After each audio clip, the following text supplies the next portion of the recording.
Welcome back to our Season of Horror Marathon. Ciao! Today we're going to be looking at The Evil Within 2. Meow meow. Well, it probably is, judging by the cover. The truth is, I really don't know anything about this game. I went through a phase when I was younger where I bought pretty much anything that went on sale, and now I have a huge backlog that I'm probably never going to play because, well, it's just too big for one person to finish in a lifetime. But I was going through my backlog recently and randomly picked this title because, well, it sounded interesting and the cover looked intriguing. So without further ado, let's get into it. The game starts out with a cutscene of an officer driving three detectives, Sebastian Castellanos, Joseph Oda, and Julie Kidman. There were recent reports of homicide at Beacon Hospital. Something that stands out to me immediately about this game is, it feels very cinematic. It feels like a movie. It's a cliche to call modern games playable movies, but that's usually because of how long cutscenes are. Like, I recently started playing Ghost of Tsushima and I really started to wonder if I was even playing a game anymore. The Evil Within feels like a movie because it feels cinematic. The cutscenes are shot as if a camera is filming a set with a 2:35:1 screen ratio, something I don't recall other games doing. We enter the hospital. Dead bodies are strewn about. Sebastian and Joseph discover a doctor alive but injured. He mumbles that this is impossible, something about Ruvik, and this can't be real. He then faints. We inspect security footage to see that some guy used superpowers to massacre the place. He then appears right behind Sebastian. And let me tell ya,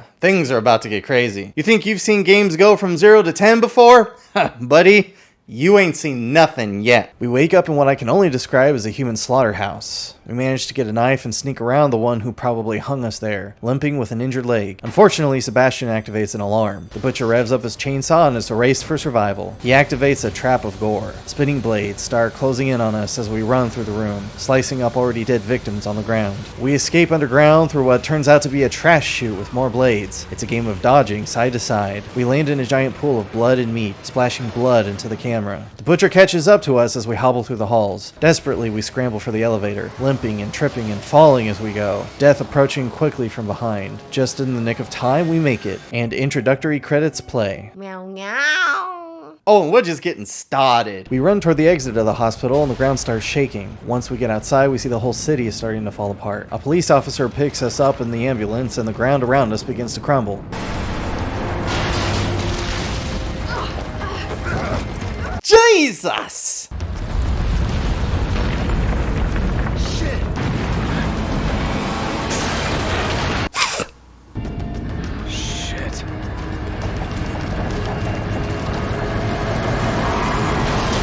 What the hell is going on here? It's insanity! Having escaped from the city, Sebastian thinks he sees the superpower guy for a second, and Leslie is getting increasingly agitated. And then the driver starts oozing blood out of his pores. What? What in God's green? What is going on here? I ask you. The man continues oozing blood, Leslie screams fall, and then they just careen off the edge of the road. Whew. I don't know if I've ever played such a bombastic beginning to a video game before in all my life.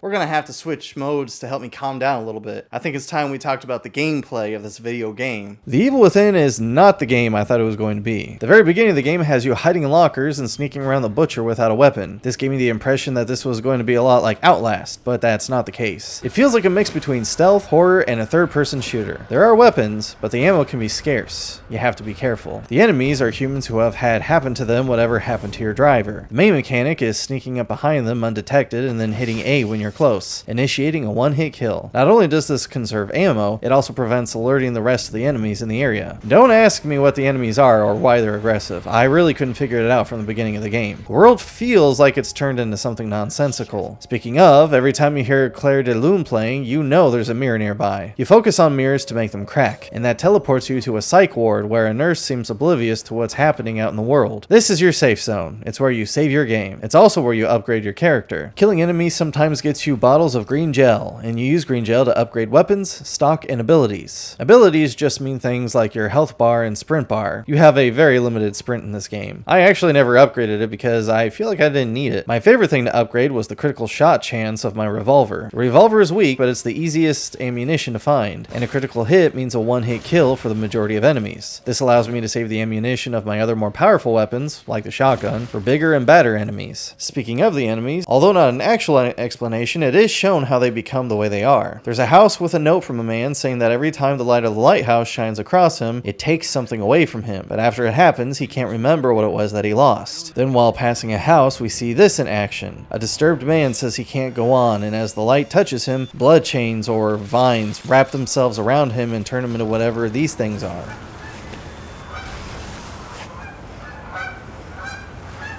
Meow meow.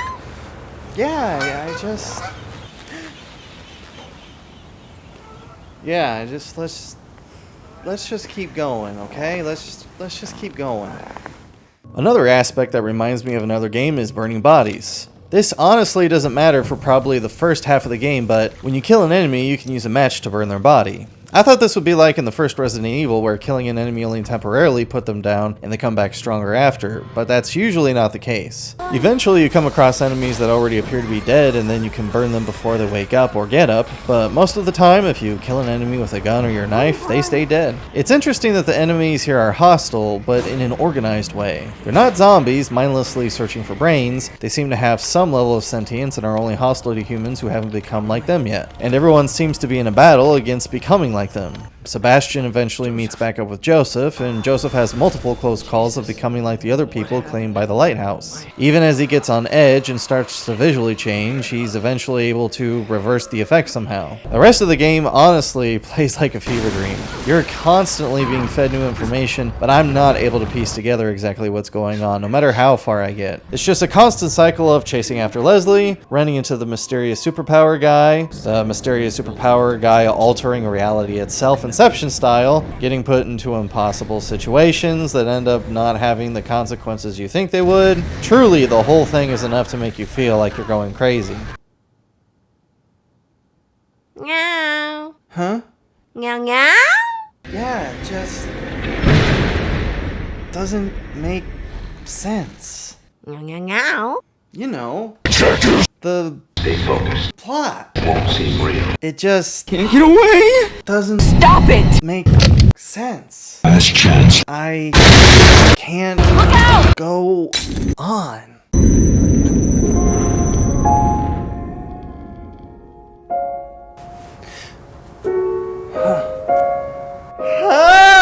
Pina, something's wrong!